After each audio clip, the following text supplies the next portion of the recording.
Well, how do we get influenced? We get influenced by the brain. We get influenced by words entering into the brain. The brain's about the size of a grapefruit, weighs about 3 pounds. It triples in size the first year it's made, and it's made up of several parts, all having special functions, all perform connectedly and interdependently. Consider for a moment, man originates abstract thinking. We're created for an eye for beauty. We have a moral sense. We can contemplate plants and animals. We are interested in where we came from, the present, and where we are going.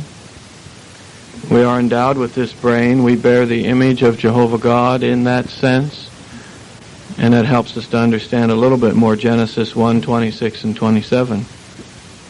We learn from infancy. Our brain can be likened to a road map with the basic roads sketched in, genetically inherited. All the rest come after time and experience in living and learning. The general mental organization is there, but the rest must be made later in life through different connections. We have, for example, we can be genetically inherit the capacity to play a musical instrument, sing. That's all under the umbrella of an art-type inherited capabilities. But we do not necessarily inherit ability.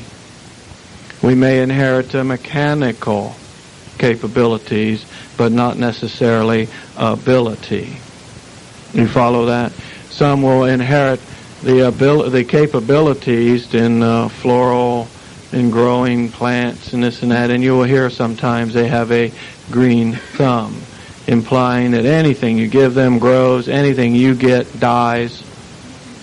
They have some sort of way with that. Well, what happens? Well, because we inherit this, we may have the capacity. For example, we'll use the piano because it's here. And you may inherit the capacity, but you have never been introduced to piano playing, so how would you know if you had the ability or not? You wouldn't. Although, in fact, you perhaps have the capacity, you're introduced to the instrument, you begin playing after 3, 4, 6 lessons, whatever, the person says you are a natural. You will hear that expression with sports, where they are very coordinated in mind and limb functions, and they become very natural. Same way with music. Others do not inherit the capacity, but they're introduced to it, and they are taught the ability, or try to. And they practice and practice and practice and practice and practice. And you say, when are they going to learn that song? And they never learn it. And they practice and practice. And it's because they really don't have the inherited capacity, but they're trying to learn the ability. They're not a natural. They must work at it all the time. And that's in that canopy of art, or it's the same canopy mechanical. You follow me? Because under this canopy of art you come singing, drawing, playing an instrument, all under artsy type example. Okay, you follow that? Good. Now, what's involved in learning? What happens when we learn? How do we know how to remember things? How do we know that it sticks? Well, what we have is about 100 billion nerve cells, as well as others in our brain. Neuron cells are the key ones. We, in our brain at 3 weeks after conception to 9 months, 250,000 of these things are made every minute. Did you get that number? 3 weeks after conception to 9 months, 250,000 made every minute in your brain. Now what happens is, to get information into the brain, you only get it there 5 ways. Only 5 ways. We discussed in the previous article one way, and that's through hearing. And hearing is done by sound passing through the air at around 840 miles an hour, bouncing off your eardrums, transmitted by vibrations into the middle and inner ear, travels through hair follicles and transmitted by nerve endings into the brain. What you see is inverted in the back of your eyeball. It's transmitted through the optic nerve sent into your brain directly. By the way, your eyeball is the most direct avenue into your brain. It's the most direct. What you touch, taste, and smell is transmitted into your brain. Once it gets into your brain, it enters into the neuron cells. Now there's various parts and categories and sections of your brain for each particular function and area. We'll talk more about this Sunday, a little more on the memory on Sunday. But what happens when information enters in, what you're hearing now, what you're seeing now, as it enters into your brain, it travels down through the dendrites, which is the outer ends of the neuron cell, follows down through the axon, which is a tail-like section, jumps across through an electrochemical process to the next neuron cell, onto the next and into the next dendrites, forming a connection. And it must jump across. They call that a synapse. It's done electrochemically.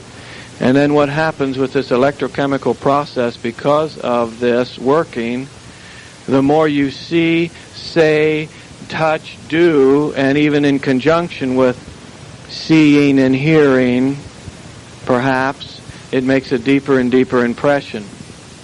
The dendrites operate in this manner. I'll illustrate. Perhaps you are a carpenter. You have done the carpenter work. You have been a carpenter for 10 years. You've learned all the tricks of the trade. That particular area of the brain that is used for that function, you will build up an extraordinary amount of dendrites and area used in that particular capacity. Florio gets elected, you get laid off. Bush goes to war, you get laid off. You stop doing that carpenter work. You stop that work for about 2-3 year period. What happens to your brain in that area, because you are not using those neuron cells in that particular area, when you go back into that field, you are, what you hear, rusty. You're rusty. You understand that term, don't you? That means you're not quite on the ball. And it takes a while to relearn, perhaps, to redo, to remember the tricks, perhaps, and you rebuild that area of the brain with those dendrites. What happens with this chemical here in your brain, suppose you've heard the example Alzheimer's disease. Alzheimer's disease, the scientists feel, is a breakdown of the chemical, and it will not cause the synapse. And so they try to give the person drugs to stimulate that brain activity to cause the synapse, to cause that to jump across. So that person, they don't remember how to tie their shoes. They walk out of the house to get the mail. They don't come back home because they don't remember how to get home. It's not made the connection. They lose it. There's no chemical there. The chemical works in another interesting way. Any amount of alcohol we drink affects the chemical in that synapse. So any amount will slow the synapse, will slow the process. That's the same way with a certain amount of drugs that we take over the counter or illegally. Drugs can affect that chemical in that it causes a shorting out. Our brain is overactivity. It also causes that. That is connected with the chemical also. So the more you use your brain, the more you do something, and the more you allow information in your brain, it makes a deeper and deeper and deeper impression. For example, you will say, I'm afraid of dogs. I'm afraid of dogs. I'm afraid of dogs. I'm afraid of dogs. I'm afraid of dogs. Oh, I'm afraid of dogs. I'm afraid of dogs. I'm afraid of dogs. You walk up to a house and field service. There's a dog. I'm afraid of a dog. Oh, it's all right. It's dead. It's all right. It ain't going to do anything. Oh, it's still a dog. What have you done? You tell yourself over and over and over and over and over and over and over again, I'm afraid of dogs, and guess what? You're afraid of dogs. Or you tell yourself over and over and over, and it makes that impression, I can't do that, I can't do that, I can't do that, I can't do that, I can't do that, I can't do that, I just can't do that. And guess what? You're not going to do it. You're not going to do it. It helps you to appreciate, too, whatever you see, whatever you hear, taste, touch, and smell enters into the brain. That rules out when a person says, that doesn't affect me, it goes in one ear and out the other. Nope, nope. Chemical impossibility unless you had no brain. And we define that as a moron. That is one without a brain. Everything affects the brain. Everything registers. Now, if you see it enough, it makes an impression. If you see it enough, it makes an impression. And that helps you to understand why children will act like they act. Like young adults will act like they act. That helps you to understand why they dress the way they dress, why they groom the way they groom. Because they stare at magazine pictures, they look at articles, they get involved over and over and over and over and over and over again. And the next thing you know, they're talking about cowabunga and all the mutant ninja airheads, and all this stuff, right? The Simpsons and all this stuff, right? Why? It's because they hear it over and over and over, and it makes an impression. Then they insert the power of suggestion to you, and they say, oh, come on, it doesn't bother me. And the parents, they don't know what they're talking about. Yeah, all right. And they let them go. And yes, it is affecting them. It helps us to appreciate a scripture here with this in mind. Keep that in your mind in the explanation. Look at Hebrews 5 and verse 14. This use of the brain in connection with Hebrews 5:14. Because it discusses the fact about solid food. Now, this is not physical solid hamburgers or anything like that. This is spiritual food, 5:14. Solid food, spiritually speaking, belongs to mature people, to those who through use have their perceptive powers trained to distinguish both right and wrong. Perceptive powers here is rendered in the Greek literally the organs of sense will distinguish in the Greek the good things from the bad things. The organ of sense is your brain. Well, it mentions the word here, trained to distinguish the good things from the bad things. In the Greek, that word is literally rendered trained, that is, parentheses, as a gymnast. As a gymnast.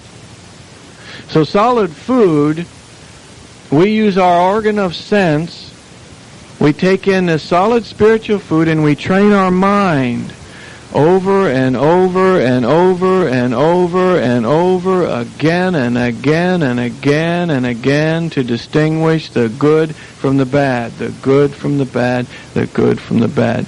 How long does a gymnast train? 1 hour a week?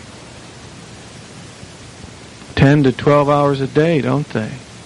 So Paul, when he wrote this, said, we train our mind as a gymnast over and over and over and over and over again, so that when someone inserts the power of suggestion, we've been training our minds. No, I'm going to meeting. Forget it. Forget your job. What is this, the only place in the world where I have to work? Forget it. I'm going to meeting. Why would we act that way? Because we're training ourselves over and over and over and over again. We know that job's not going to get us life. All they want to do is squeeze us like an orange to take every drop out of us they can get, and then, by the way, number 52834, you're laid off this week. They don't even know your name. And yet that's what happens. The same way with field service. We train ourselves over and over and over and over and over and over again. We know if our activity is up, our spirituality is up. And then when the kids say, oh, Mom, do we have to go out today? Yeah. Yeah, we do. And you say that quick because you've been thinking about it again and again and again. Yeah, we've set goals. We've set goals. You know the Help One Another program the brothers have instituted? I love that program. I want to be involved in that. Yeah, we're going out today. Why can we act that way? Because we've trained ourselves. We've been thinking about it. We've been going over this over and over. And see, it works the other way too. If we are not thinking about these things, if we are not training ourselves. Imagine a gymnast that only trains 1 hour a week. Imagine a gymnast, and then they want them to perform.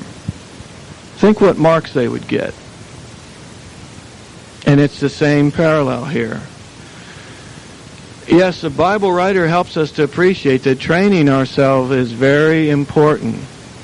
Because then, when someone inserts the power of suggestion to us, we're quick to know the good from the bad.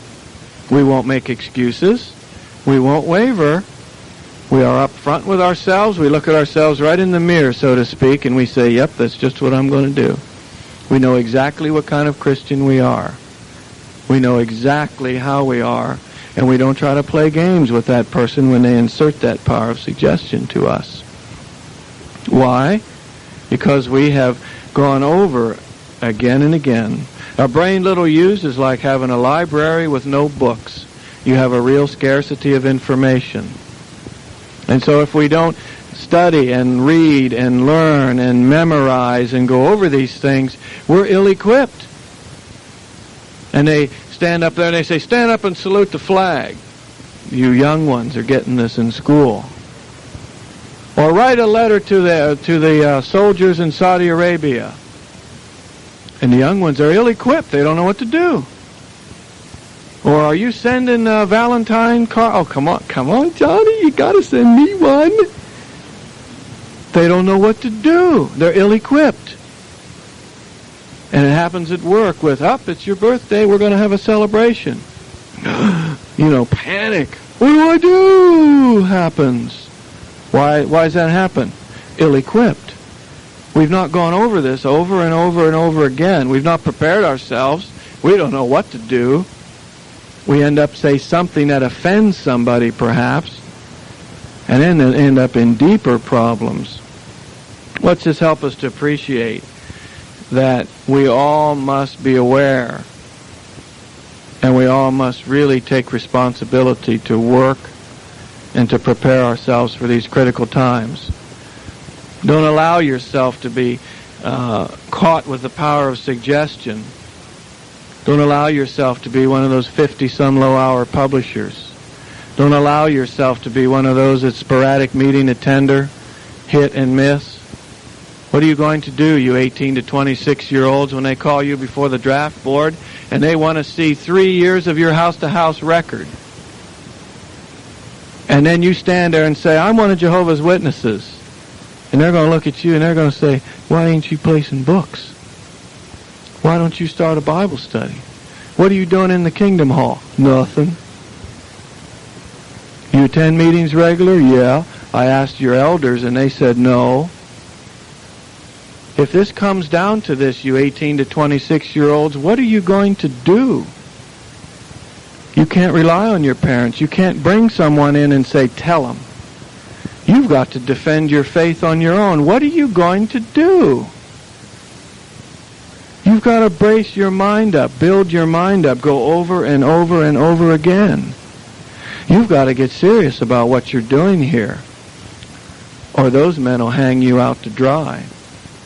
There's brothers sitting in this audience that have been hung out and spent time in jail. There's brothers in every congregation I've gone to since January 15th that has had to face the board. And some have been sentenced. And some have told some interesting stories about how they are called on the carpet. They say, one brother said, they asked me, defend yourself. Tell me why you will not do or why you are neutral. All right, he said. Pulled out a Green New World Translation. This was 23 years ago. Pulled out a Green New World Translation. The man said, wait a minute. and three pulled out their New World Translations. And they said, go ahead now. And they wanted to know scripture after point after point. Well, if you don't have it in there, you ain't going to be able to produce it. And I asked him, I says, did you use notes? He looked at me and laughed. You know, he's all, Fred, you're always kidding. Of course you couldn't pull out notes, could you? I want to know out of your head. But sometimes we get to thinking this is just a game. We just float along, and this is just a game. This is real. This is serious. And if we don't build ourselves up like a gymnast, as Paul said, we're going to end up into some serious problems. We can end up and find how very flimsy our faith is, and find out really it's only in our imagination how strong we are. It's only we're imagining our strength. So Colossians helps us to appreciate something. Colossians 3, verse 2. Keep your minds fixed on the things above, not on the things on the earth. The Scriptures help us to understand, to prepare yourself to think about the things above. Well, how do we do that? It's from the Bible. We think about heavenly things from the Bible. We think about the life of Christ, how He handled things. We keep our minds fixed on certain things. We control our intake. We control what we are watching, what we are reading, what we are saying, what we are doing. We do not have to be manipulated. We're not puppets. Like the world in general are puppets. They say, shoot somebody. All right. Send me to Saudi Arabia. Okay. And the next thing you know, they're over there. And they stand around and say, I really didn't want to join for this. Have you watched them? They're scared to death. Oh, I really didn't want to be here. And because somebody jerked a string, there they went. We've got to use our head and control what we are reading and preparing ourselves for. We've got to consider occupying our minds with things above. And a very important group of scriptures, we touched on it at the book study, and I controlled myself. I didn't answer because I knew it'd be in this part. It's in Ephesians, the 4th chapter. And it's the part here on personality changes. Very fine discussion in the book study. There's a very fine points found in Ephesians 4, where it talks about, verses 20 through 24, in that paragraph, it talks about put away the old personality, verse 22. 23, you should be made new in the force actuating your mind, and 24, put on the new personality. Well, sometimes you'll meet somebody you haven't seen in 10 years, and they'll say, what are you doing now? Oh, you explain, I'm doing this, I'm doing that, I go to the Kingdom Hall, and I'm a regular pioneer, I'm doing this or that, and I'm busy, I'm active in the organization, and you talk and talk, you have a big time. They walk away, and perhaps you overhear this. They'll say, boy, they've changed. Boy, they've changed. Or they would perhaps even say to you face to face, you've changed. What are you doing now? You're different.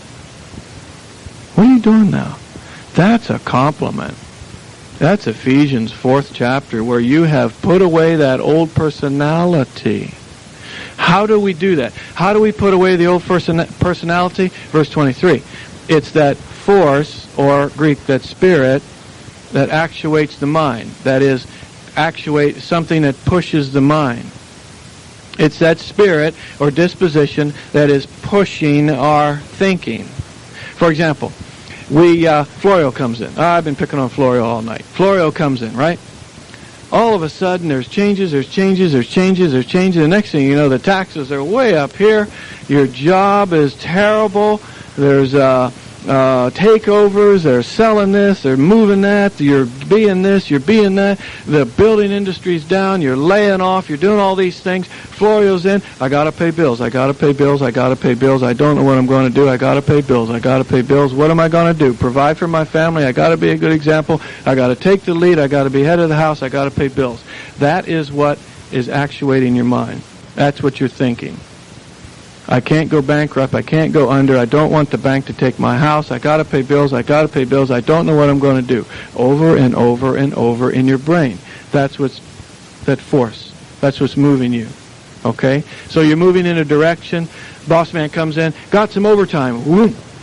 You jump on it. Find out it's going to take evening meetings, but hey, I got to pay bills. I got to pay bills. I got to pay bills. Why did you jump on it? Why did you disregard meetings, field service, all that? Because that's what's been moving you in that direction. That's what's been pushing you. Same way it works the other way on a positive level. You've been thinking about pioneering. I'd like to pioneer. I'd love to pioneer. I'd love to pioneer. I remember when we pioneered before. I'd love to pioneer, love to pioneer, love to pioneer. They come in, hand you the pink slip and say, this department's going to shut down. You say to yourself, great. Instead of getting another job, that's what's been moving you to pioneer. That opens up and whoom, you jump into that full-time service. That's the force that's actuating your mind. It's a personality adjustment. As we mentioned in the book tonight, it's a personality thing. Has to do with knowledge, with taking knowledge in, and we hear it over and over and over and over. Good things, upbuilding things, pleasant things. And this knowledge that we take in will cause us to act.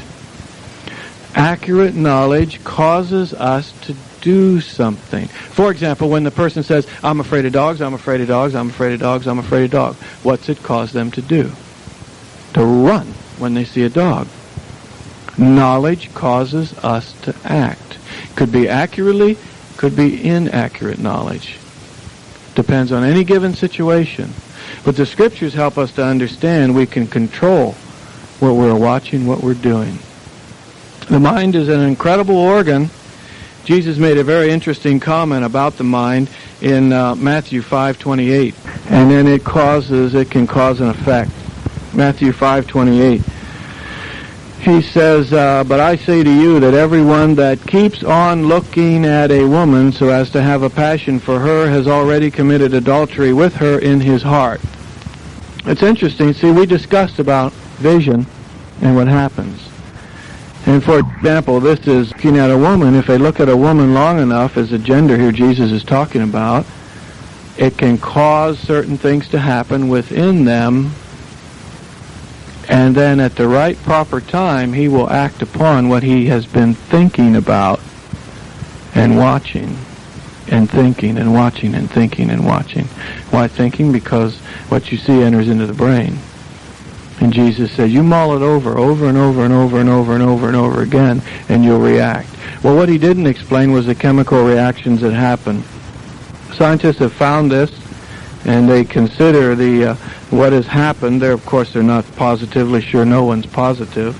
They don't know all the details, but perhaps a girl, perhaps she sees someone, and deep inside of her brain, in the hypothalamus, it's a dense cluster of nerves, weighs only about 1/4 of an ounce, controls hundreds of body functions, monitors the entire nervous system, coordinates the body's response, both physical and emotional, to the outside world. Everything from body temperature, blood pressure, appetite, thirst, fear, sleep, sex, and laughter is controlled in the hypothalamus. According to one theory, within this hypothalamus is an area called the sex nucleus. It's the seat of many of the sex differences between men and women. For example, if she finds a guy attractive, the theory goes, the sex nucleus transmits a message by way of chemicals called releasing factors to the tiny pituitary gland. In turn, this pituitary gland releases hormones that fly through the bloodstream like messengers with good news. They tell the news to the sex glands. The sex glands respond by, notice they produce 3 hormones. Very, very familiar names, I'm sure. Estrogen, progesterone, and testosterone. At that point, only a fraction of a second after the hypothalamus gets the word from the eyes, perhaps, our youngster becomes aware of the process for the first time due to the chemical release in her body. She feels a tingling sensation in her muscles, they tense, lightness in the head, even the heart begins to beat faster. And thus the process begins. It's a chemical release.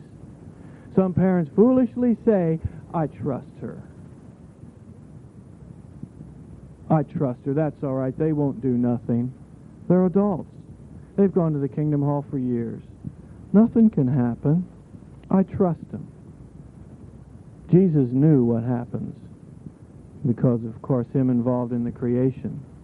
He knows what's happened, chemically speaking. And he knows that once this process happens, and as he said in 5:28, you keep looking long enough, and these chemicals get released, and there's virtually no stopping. And so he's helping us to appreciate that in verse 29, if the right eye of yours is making you stumble, tear it out and throw it away. In other words, if we have a problem with immoral desires, what are we doing buying videotapes that have immoral overtones? What are we doing standing in magazine counters in front of magazines that promote these things, produce these feelings within us? If we get these feelings aroused within us when we are with him or her, what are we doing conniving and sneaking and trying to be with them? You see, what happens is Jesus says, if we do it long enough and think about it long enough, we're going to act. He says, if that's the way we are, tear it out, throw it away.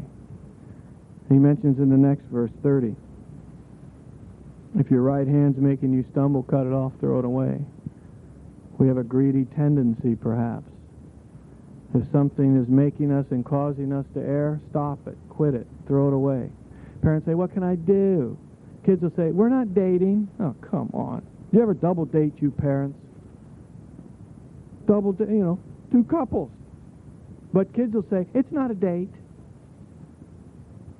Sometimes the kids forget the parents wrote the book. And parents forget they wrote it. And these kids think they can pull it over on you. And the parents just sit there. It's all right. They won't do nothing. It's happening all the time. Children leaving and getting into trouble. Living a double life and pulling one over on the parents. Parents ignorantly thinking that it's all right. Helps you to appreciate monitoring the children, what they do, who they're with. If it takes checking up on them, check. Wouldn't you rather have that clear in your head? Kids say, what do you think I'm going to do? It's a problem. Perhaps you're sending signals that you are doing something. And because the brain is so sharp, your parents, with their sixth sense, has detected something. And they figured something. They're not quite sure what. And so they begin checking. And then you look at them and say, how'd you know that? How'd you figure that out? Well, it's because of that remarkable brain. The devil is causing us and trying to cause us to lose out. He doesn't want us to be in the right direction, on the right track. Therefore, 2 Corinthians 4:4, you remember that scripture. The God of the system is blinding the eyes? The minds of the unbelievers. So some say, I don't believe that. That can't be true. We can be blind mentally in thinking that way. And he's trying to do that. But Jehovah will back us up in all we do. His Spirit will help us to change our minds, to remake our personality. He will help us to become a special property of His. Ephesians 4:20-24 talks about that new personality. That clears out of the way that person saying, oh, I was born like that. You just got to take me the way I am. Sometimes, say I'm German, I'm bullheaded. Or how we Irish are, we're hot-headed. Or I'm moody. That's just the way I am. And you got to put up with me. Sometimes do that. They walk in grouchy and crabby and bite your head off, and you try to say something to them. That's just the way I am today. And guess what? That's the way they are all the time. And they say to you, you just have to, that's just the way I am. Without trying to make that personality adjustment, we ain't going to be there. Because the scriptures indicate we've got to change that personality, that adjustment. We've got to work at this, just like we'd work throwing that eye out or cutting that arm off.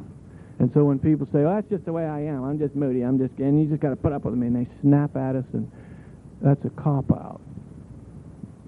That's an excuse for not working hard on that personality and on that problem. They're excusing themselves from having to make changes. We've had to make changes, and they sometimes use that as an excuse. Well, no. This is an exception to me where I've got to remake my personality. Yes, the devil wants us to think that way. He wants us to act that way. He wants us to lose out.